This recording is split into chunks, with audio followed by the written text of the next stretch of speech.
Hoy vamos a estar hablando sobre algo muy importante que todo cristiano tiene que saber, algo tan importante, uno de los principios fundamentales del Nuevo Testamento es la venida de Cristo. La venida de Cristo, la primera venida de Cristo fue precisamente para ser sacrificado y obviamente por los pecados, y así de esta manera el Espíritu Santo es dejado para que siga haciendo la obra en la iglesia. De hecho que nos habla de algo fundamental. Cristo muere por nuestros pecados. El pecado, ¿no es cierto?, que nos condenaba era el pecado, ¿no es cierto?, que veníamos arrastrando de generación en generación del momento que Adán pecó.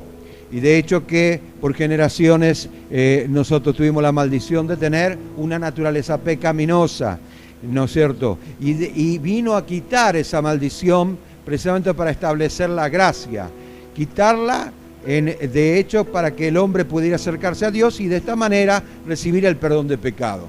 De eso habla la palabra de Dios. Yo quiero que vayan entendiendo para que puedan comprender lo que es la obra que vino a hacer Jesús. ¿Ok? En primer lugar, acá tenemos la crucifixión de Cristo, la muerte de Cristo, año 33 aproximadamente. Tenemos periodo de gracia, los 20 siglos del cristianismo, ¿no? La gracia que se introduce del griego, el reino de Dios a través, ¿no es cierto?, del Espíritu. Y obviamente espiritualmente estamos hablando de eso. La salvación, el perdón de pecados. Y quiero acotar algo en esto que es muy importante. Muchos se quedan con la primera parte del pecado, el pecado original, el pecado que venimos arrastrando por generaciones. Eso es lo que vino el Señor a abolir en la cruz, precisamente para que nosotros podamos tener acceso libre al Señor. No obstante, seguimos teniendo esa naturaleza que es justificada a través de la sangre de Cristo, pero obviamente al tener esa naturaleza no podemos decir no voy a cometer errores, soy una persona perfecta. No. Ahora, de ahora en más, ¿no es cierto?, tengo que pedirle perdón al Señor, no por los pecados que voy a cometer desde ahora en adelante, porque obviamente nosotros tenemos que aprender en el camino del Señor. El Señor nos habla precisamente de que el cristiano no practica el pecado. El cristiano no practica el pecado, pero eso no quiere decir que no cometa errores. ¿Ok? Entonces, siempre tiene al Señor, al Espíritu Santo, para que lo guíe. Esa es la labor del Espíritu Santo. La labor del Espíritu Santo es guiar a las personas a la verdad, guiarlos a que de repente empiecen a cambiar de naturaleza, de la naturaleza adámica a la naturaleza de Cristo. ¿Me está entendiendo? Y el día que venga el Señor en gloria, y acá tenemos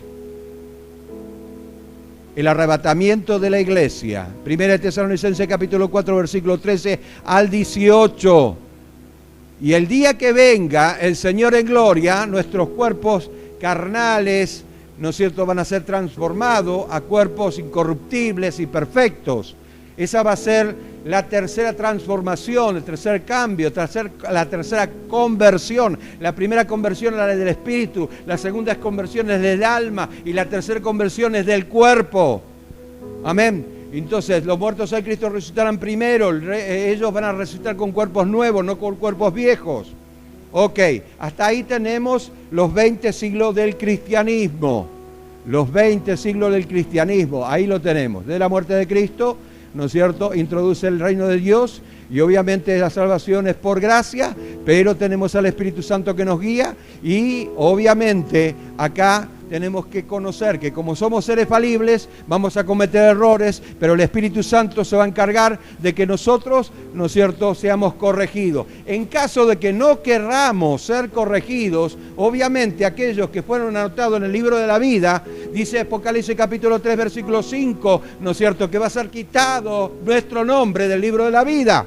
O sea, acá hay algo muy fundamental. Puede dar miles de pasajes bíblicos que hablan de que sí se puede perder la salvación, de que sí se puede perder la oportunidad que Dios te está dando ahora en estos 20 siglos, pero nosotros tenemos que atender a nuestra vida espiritual. ¿Es importante congregarse? Sí. ¿Es importante leer la palabra? Sí. ¿Es importante la comunión? Sí. ¿Es importante tener oración? Sí. Todas aquellas cosas, ¿no es cierto?, nos habilitan para seguir estando en comunión con el Señor. Nosotros tenemos que mantener. Fuimos justificados de los pecados pasados y de la naturaleza pecaminosa, pero ahora tenemos una cuenta nueva que le debemos al Señor Jesús, obviamente. Muy bien, entonces dijimos, arrebatamiento de la iglesia. ¿Qué va a pasar acá en la tierra? Acá en la tierra va a haber 7 años de gran tribulación, empezando del momento que sea arrebatada la iglesia. Acá tenemos los sellos, se abren los sellos, Apocalipsis capítulo 6, versículo 1 al 8 y capítulo 8, versículo 1 al 5, nos habla de los sellos, los juicios de los sellos. Ok, acá está la gran tribulación. Muy bien, ahora, en la gran tribulación se divide en 3 años y medio, 3 años y medio, son 7 años. Los primeros 3 años y medio, ¿no es cierto?, el anticristo se va a levantar, obviamente, y va a proclamar paz en Medio Oriente, cosa que lo va a conseguir y va a ser un tratado tremendo, pero a la mitad de la gran tribulación, los 3 años y medio, obviamente el anticristo rompe el tratado y empieza una historia nueva. Los juicios de los tazones y las trompetas son derramados, y de hecho que esto nos habla precisamente de un gran desastre, ¿no es cierto?, en forma global, en todos los sentidos. Si lo que está pasando hoy en día en la tierra te sorprende, no quiero ni siquiera pensar lo que va a suceder, ¿no es cierto?, en ese periodo. Tenemos las trompetas, obviamente, Apocalipsis capítulo 8, capítulo 8, capítulo 15, capítulo 16 y capítulo 19. Nos habla precisamente de los juicios de la trompeta, ¿ok?, de los tazones de la trompeta. Muy bien. Ahora, seguimos a la otra parte. El Señor desciende con su iglesia. Desciende con su iglesia. Capítulo 19 de Apocalipsis. Capítulo 16. Porque no es correlativo. Vayan entendiendo, Apocalipsis no es correlativo. No es que lleva una secuencia. No, sino que se entremezclan los versículos bíblicos. En el capítulo 16 nos habla precisamente de la guerra del Armagedón, que se va a librar del momento en que se cumplan los 7 años de gran tribulación. Y ahí el Señor va a descender con su iglesia. Apocalipsis capítulo 19, versículo 11 y versículo 21. Nos habla precisamente de ese gran acontecimiento en el Valle de Megido, a 90 kilómetros del mar Mediterráneo y a 25 kilómetros de la entrada a Jerusalén. ¿Ok? Muy bien. Satanás es atado por 1000 años y entramos dentro de lo que es el milenio. Luego, cuando se termina el milenio, ¿no es cierto?, Satanás es desatado por un periodo de tiempo. ¿Por qué tiene que ser atado y después tiene que ser desatado? Porque te voy a decir una cosa, va a haber sobrevivientes de la Tercera Guerra Mundial, ¿no es cierto?, de los desastres que van a venir, y obviamente esos seres que se arrepienten, esos seres humanos que se arrepienten, van a necesitar una oportunidad, pero también van a necesitar ser probados, y por eso Satanás, y es por eso que Satanás es desatado por un periodo de tiempo, para volver a engañar de vuelta a las naciones y que pasen por las mismas tentaciones que nosotros pasamos. Y muchas de las personas que se les dio oportunidad van a retroceder de vuelta a la misma historia. Y ahí se establece el juicio del trono blanco. Juicio del trono blanco. Amén. Entonces, ahí se establece el juicio del trono blanco. Apocalipsis capítulo 20, versículo 11 al 15, nos habla precisamente de eso. Satanás es lanzado al lago de fuego y azufre, al infierno, junto con los demás que van a ser condenados, aquellos desobedientes que no quieren hacer caso a la palabra de Dios. No estoy hablando de perfección, no estoy hablando de intención, no estoy hablando de obras que nosotros no queremos justificar, ¿no es cierto?, sino que estamos hablando precisamente de la intención del corazón y cómo nosotros podemos hacer las cosas de forma en que sea agradable a la presencia de Dios y para que nosotros podamos realmente crecer en el Espíritu. ¿De eso se trata las obras? Sí, de eso se trata las obras. De crecer espiritualmente, de crecer en la fe, de mantener, ¿no es cierto?, una fe firme, de ser radical en nuestra manera de pensar, en nuestra manera de vivir con Cristo, de ser una persona, ¿no es cierto?, totalmente recta delante de la presencia de Dios, aunque no seamos perfectos, pero muchos de los que creen que hay una doctrina nueva, la doctrina se trata de aquellos creyentes que son pecadores o que son carnales. Y yo soy creyente carnal. Yo creo en Cristo, creo en Dios, pero soy carnal, ¿no es cierto? En el sentido de que quieren justificar, ¿no es cierto?, su imperfección haciendo cosas que no corresponde hacer. Para ellos es el infierno, amén. Ya han sido condenados junto con el mundo, ¿ok? Entonces, para que puedan entender, porque muchas veces se habla de esto, pero me tomé el tiempo de hacer un gráfico para que pueda entender desde el momento que el Señor dijo consumado es, hasta el momento, ¿no es cierto?, que Satanás es lanzado junto con aquellos infieles al infierno. ¿Entendieron? Quiero que vayan entendiendo, nada más que esto es para que puedan entender lo que yo quiero hablar brevemente en esta mañana. Ok. Filipenses capítulo 4, versículo 5. Vuestra gentileza conocida de todos los hombres. El Señor está cerca. El Señor está cerca. Pablo enseña que nosotros debemos demostrarle a los hombres que los cristianos tenemos un espíritu abierto. Un espíritu abierto es un espíritu que entiende. Un espíritu abierto es una persona que comprende su estado interior, también entiende la situación de las demás personas y por sobre todas las cosas entiende que el Señor viene pronto. Hay personas que están tomando esto como una alegoría, un cuento de hadas, algo que no va a ocurrir. Sin embargo, está ocurriendo todo lo que está ocurriendo en el mundo, ya está en la Biblia, ¿no es cierto? Y obviamente nosotros tenemos que tomar atención porque estas son señales de la pronta venida de Cristo. De eso voy a hablar en esta mañana. Ok. El cristiano que es abierto, que tiene un espíritu abierto, comparte a Cristo. Comparte a Cristo. No es una persona que se queda estancada, bueno, acepté a Cristo, está todo bien, tranquilo, me quedo en casa y no hay problema. No.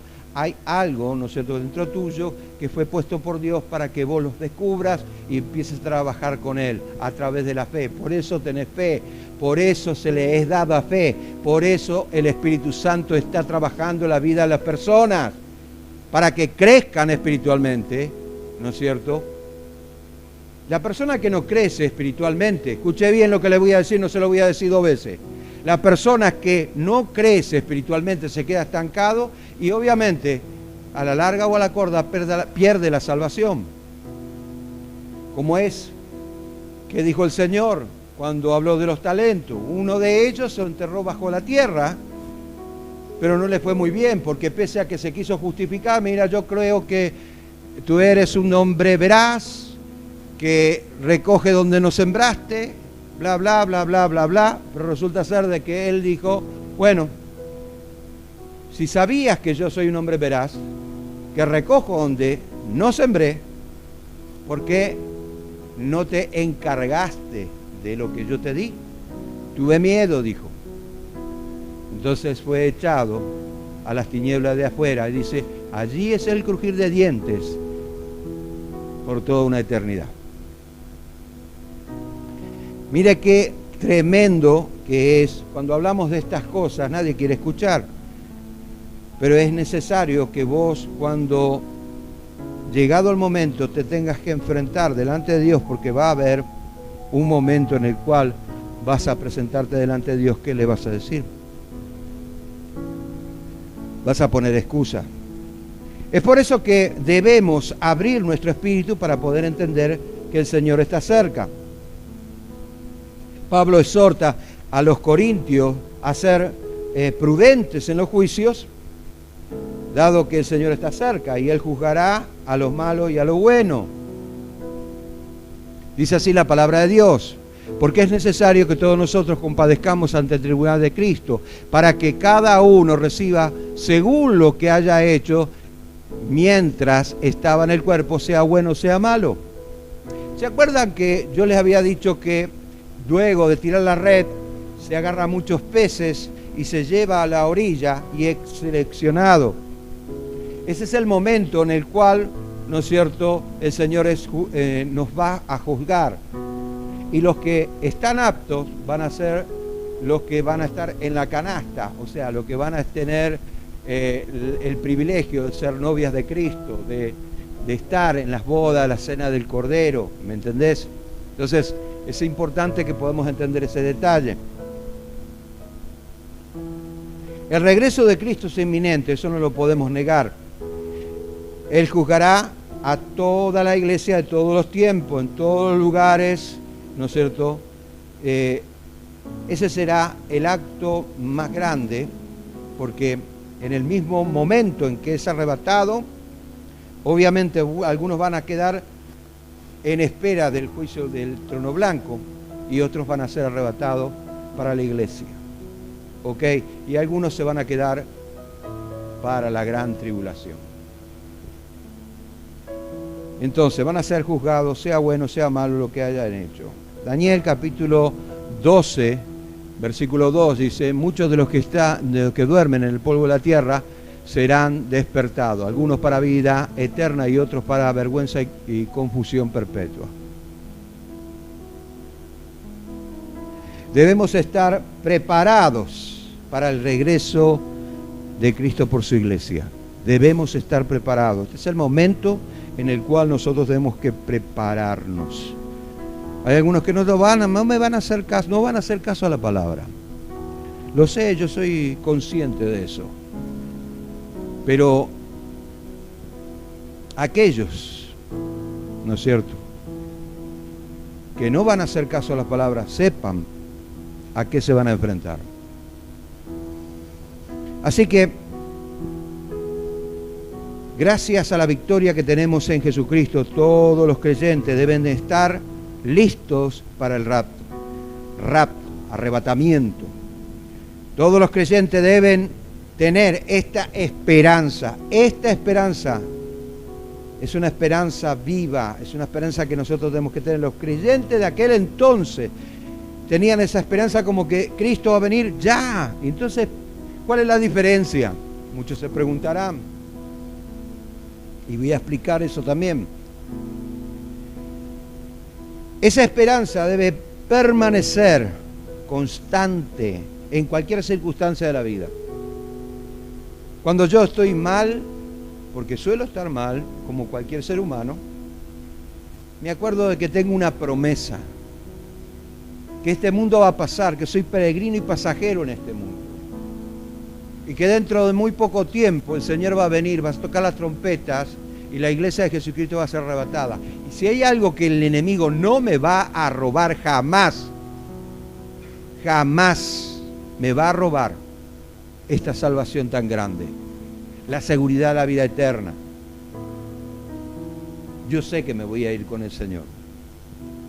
En Mateo capítulo 24, versículo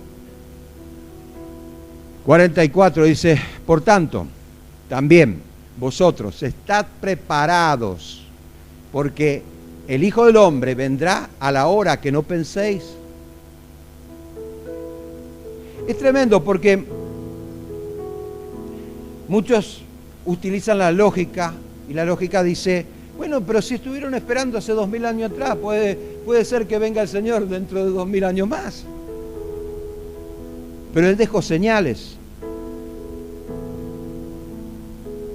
Tenemos una esperanza de que algún día estaremos reinando con el Señor. Lea, por favor, el Apocalipsis, léalo, recontraléalo, léalo varias veces para poder entender. Tenemos una esperanza, ¿no es cierto?, en el Señor. El Señor va a sanar nuestros corazones quebrantados. El momento en que Él establezca En el arrebatamiento de la iglesia, durante estos 7 años de gran tribulación, la iglesia va a estar festejando allá en los cielos con el Señor y va a estar siendo instruida la iglesia para cuando venga de vuelta para el milenio. Nosotros tenemos reinando con el Señor. El Señor va a estar reinando desde Jerusalén y nosotros vamos a estar reinando en cada país. Entienda, esto va a suceder, esto va a suceder.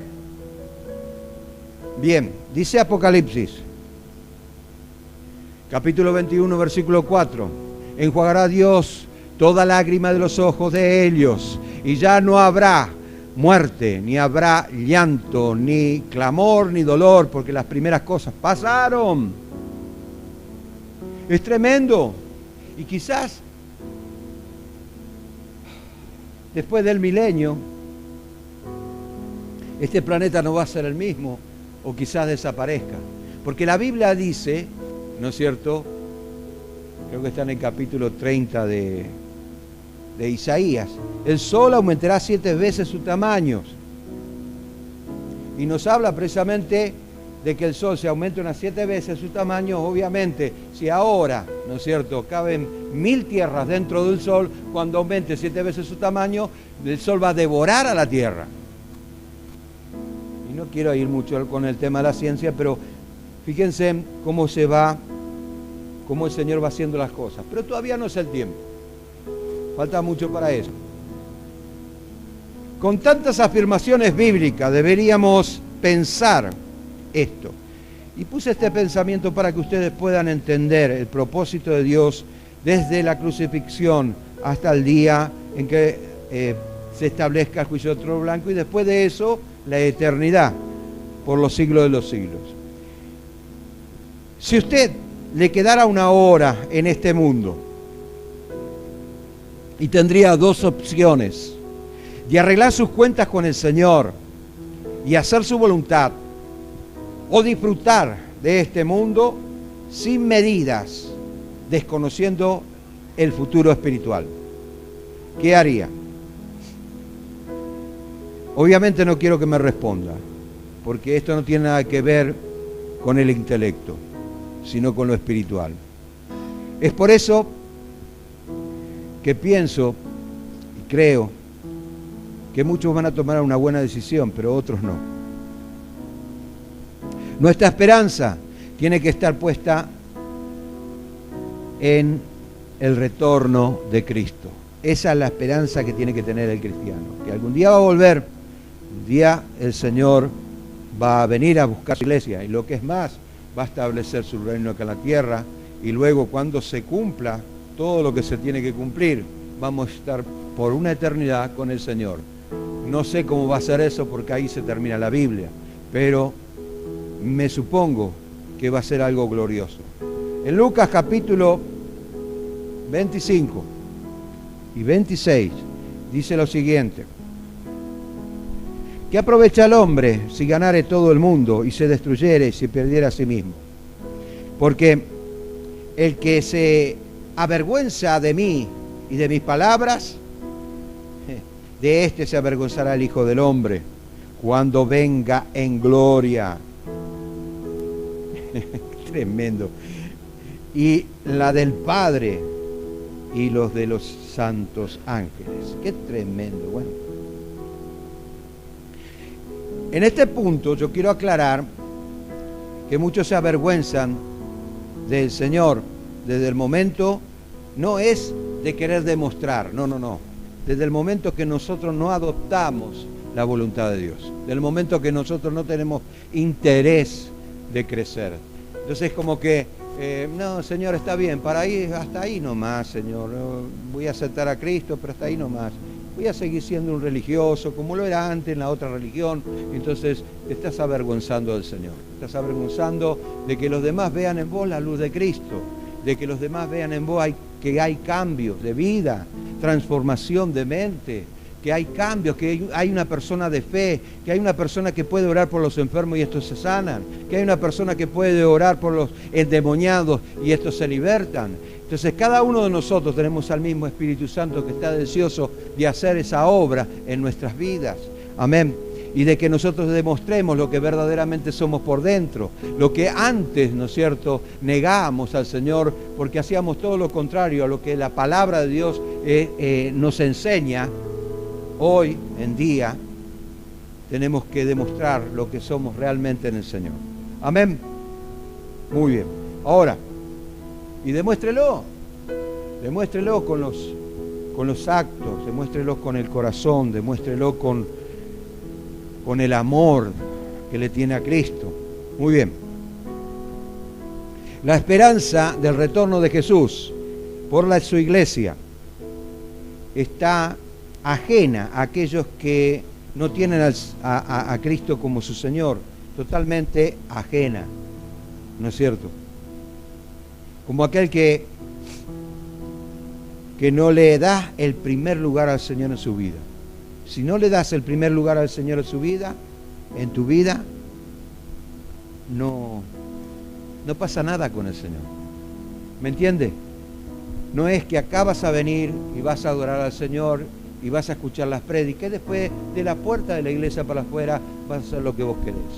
No, esto no ocurre con el Señor, esto no ocurre con la iglesia, esto no ocurre con el cristianismo.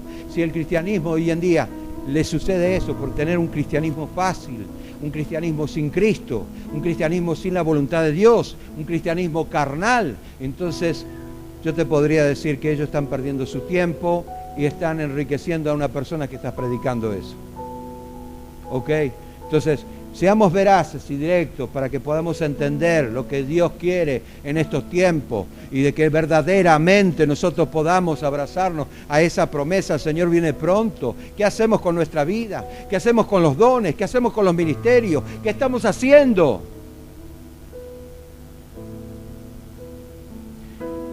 No sigas dándole importancia, no hay problema, tranquilo.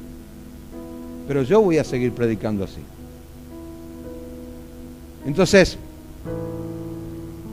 la esperanza del retorno de Cristo por su iglesia está ajena a aquellos que no tienen al Señor como su Señor, a Cristo como su Señor, que no le dan el primer lugar. En este caso, ¿qué puede ganar el hombre? ¿Qué te ofrece este mundo? Auto, casa, dinero, ¿qué más te ofrece? Farra, ¿qué más te ofrece?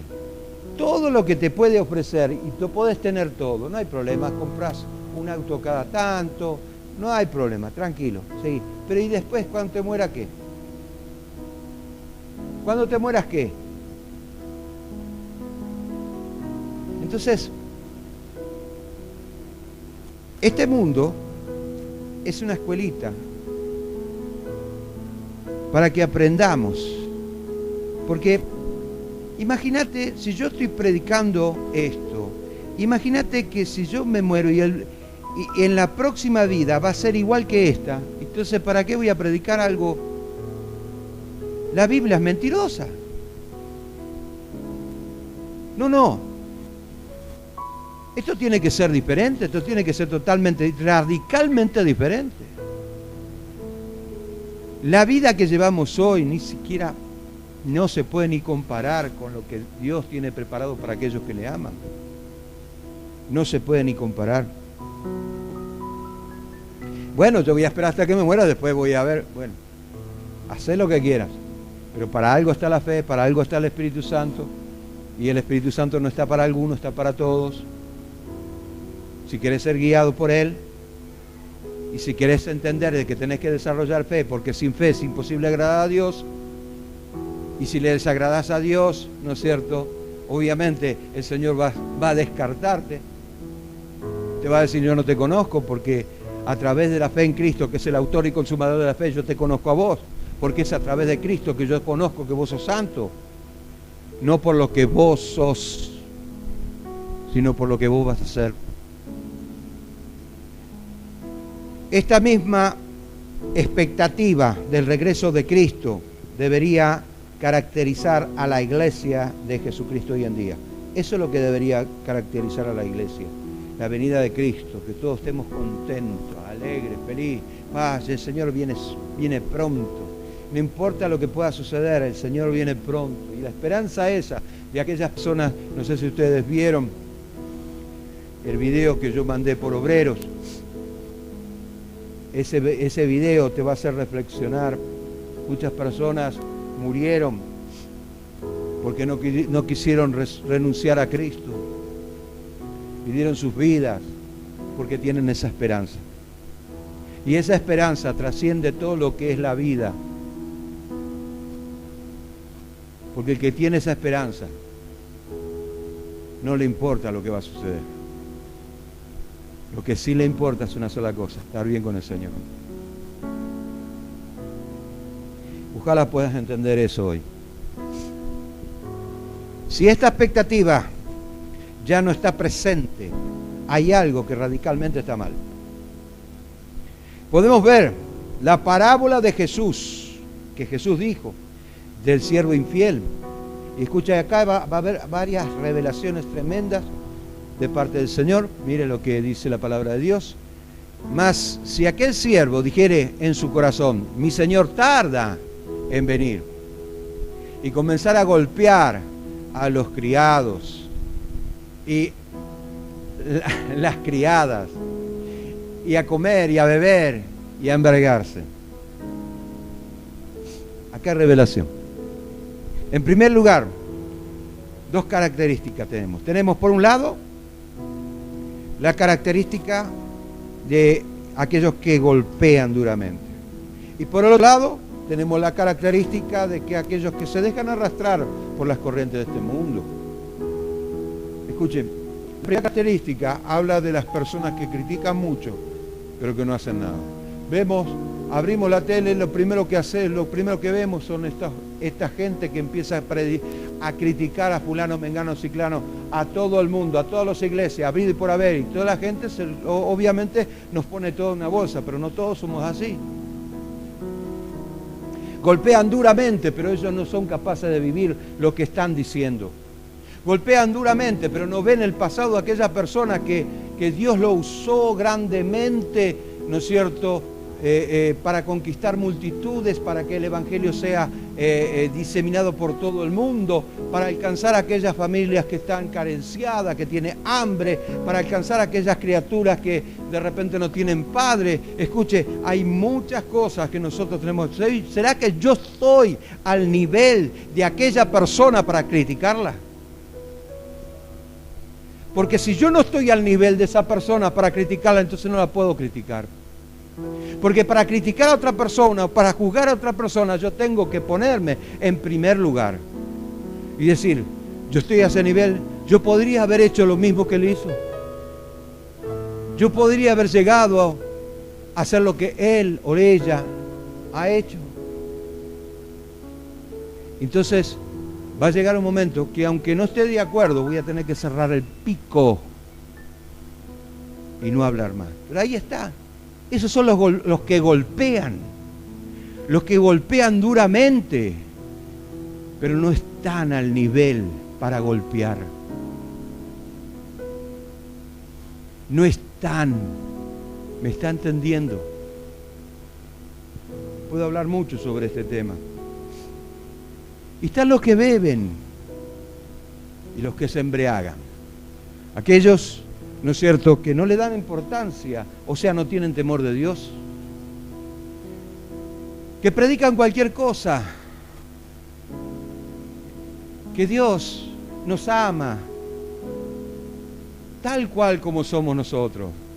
Parece atractivo y lindo y precioso, con una imagen hermosa, pero la verdad no es esa, es una mentira, es algo disfrazado. Dios nos ama no por lo que somos.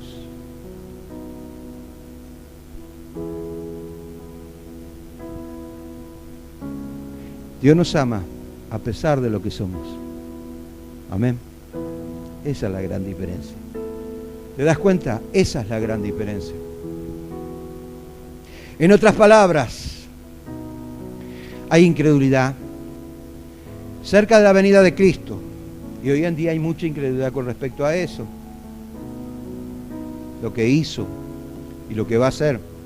Entonces aparece la negatividad en las iglesias.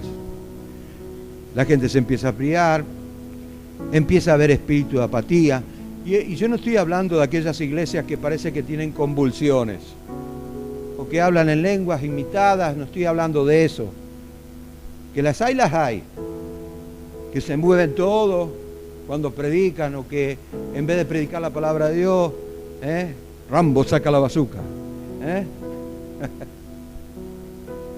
Qué tontería. No estoy hablando de eso. Estoy hablando de algo verdadero, genuino, real, que tiene que ser palpado por nuestras vidas.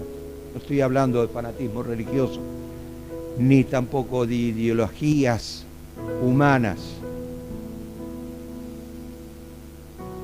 Puede haber varias razones que permiten que la esperanza del retorno de Cristo sea invalidado.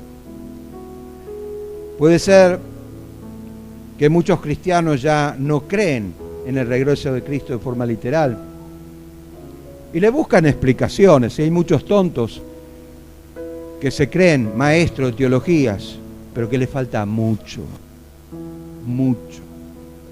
Y lo digo con autoridad. Y ni siquiera yo tuve la oportunidad de que me hicieran un debate y yo le dije lo siguiente a ese pastor: yo no pierdo el tiempo, andá a hacer vos lo que quieras hacer, pero yo no pierdo el tiempo, no voy a ponerme a discutir con vos de algo que conozco muy bien.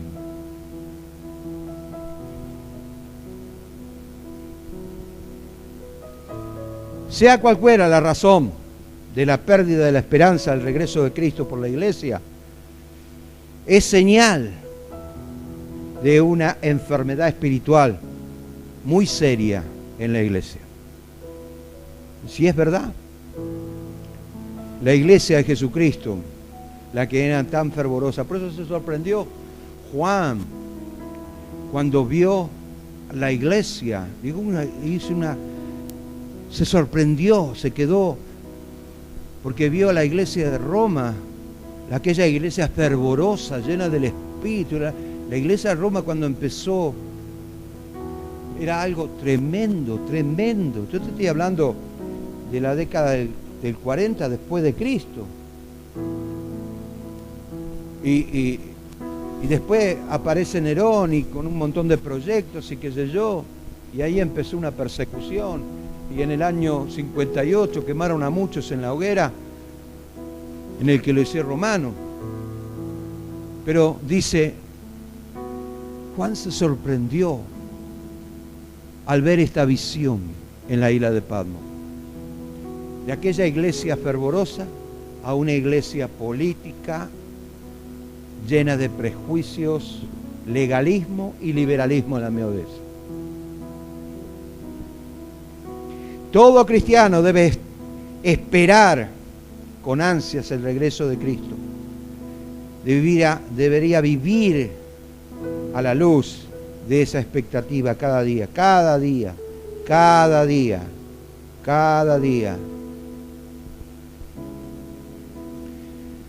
Si bien comenzamos a preguntarnos respecto al tiempo de la venida de Cristo, como hicieron estas iglesias, obviamente vamos a caer, ¿no es cierto?, en el error de decir, está tardando mucho, ya no va a venir más.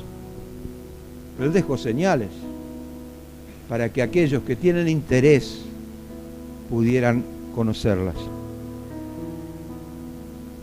En Lucas capítulo 12, versículo 46, vendrá el Señor de aquel siervo en el día que éste no espere y a la hora que no sabe, y lo castigará duramente y pondrá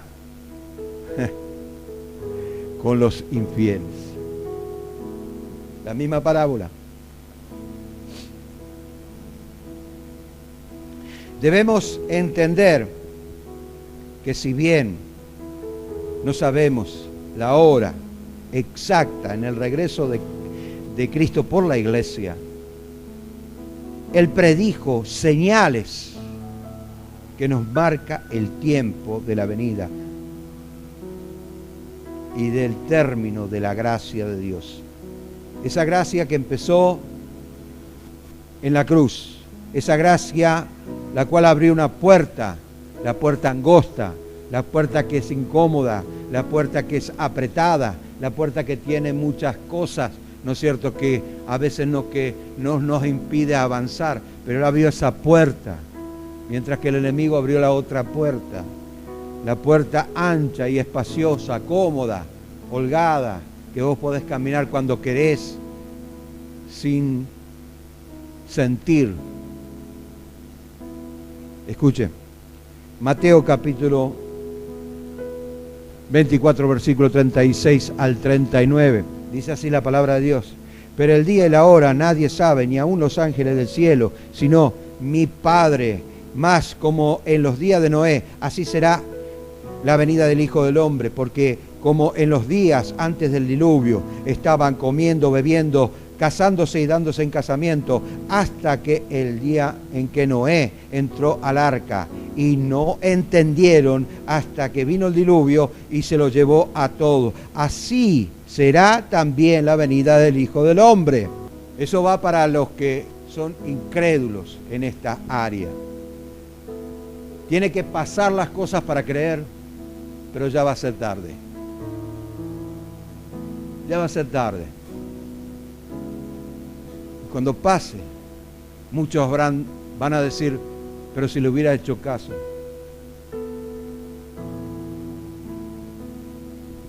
Conozcamos un poco por qué Jesús compara el arrebatamiento de la iglesia con la historia de Noé. Noé era el predicador de justicia, según teológicamente hablando, el predicador de justicia. Se menciona 9 veces en la Biblia, en Génesis, en Primera de Crónicas, en Isaías, en Ezequiel, en Mateo, en Lucas, Hebreos, Primera y Segunda de Pedro. 9 veces. Su historia completa, Génesis capítulo 5 hasta el capítulo 10. Noé fue descendiente de Adán por la línea de Set. Escuche, la línea de Set era una línea sacerdotal. Era el tercer hijo de Adán. Era hermano precisamente de Abel, que había muerto por causa de Caín. Así que Noé pasa a ser un sacerdote. Hijo de Lamet, fue padre de Can, Sen, Jafet. Can pasa a ser padre de Cananeo. Sen de los semitas. Y Jafet, y ya tenemos que entrar en el continente africano, que después pasaron a ser los judíos negros. Bueno, pero eso es otra historia. Muy bien. En la época en que Noé vivió, mejor dicho, fue una época de mucha inmoralidad, de indiferencia hacia Dios. Hoy quizás hemos superado la época de Noé, con la inmoralidad, con la delincuencia y con muchas otras cosas que no quiero ni siquiera nombrar. La venida del Señor tiene que ser la más viva esperanza para el cristiano. Estamos viviendo los últimos tiempos. Terremoto cada rato, inundaciones, peste, hambre. Dentro de poco va a haber un quiebre en la economía mundial. Ya está. ¿Y sabe lo que va a haber? Va a haber 2 clases sociales. Los pobres, extremadamente pobres, que van a querer eliminar, y los ricos. Pero aténgase, esa es una señal. Los cristianos en la antigüedad usaban una palabra aramea en sus oraciones para describir el deseo que ellos tenían en su corazón. Esa palabra es Maranata. Ven Señor significa. Esta era una breve oración de los primeros cristianos mencionado el retorno de Cristo y la venida gloriosa. Dice, escuche lo que dice Pablo, y es notorio y es un pasaje muy interesante. 1 Corintios capítulo 16, versículo 22 dice, el que no amare al Señor Jesucristo sea anatema. El Señor viene. Dice, te lo voy a decir de esta manera. El que no ama a Jesús sea maldito. Sea maldito, dice. ¿Me está entendiendo? El Señor viene pronto. O sea, no está hablando de la maldición que Él está proclamando, sino que es algo que está afirmando, porque ya el hombre sin Cristo ya es maldito, ya está condenado con el mundo. Podríamos hablar mucho de este tema, pero ya se está haciendo la hora. Apocalipsis capítulo 22, versículo 20. El que da testimonio de estas cosas dice, ciertamente vengo en breve. Amén, Señor. Amén, sí, ven, Señor Jesús.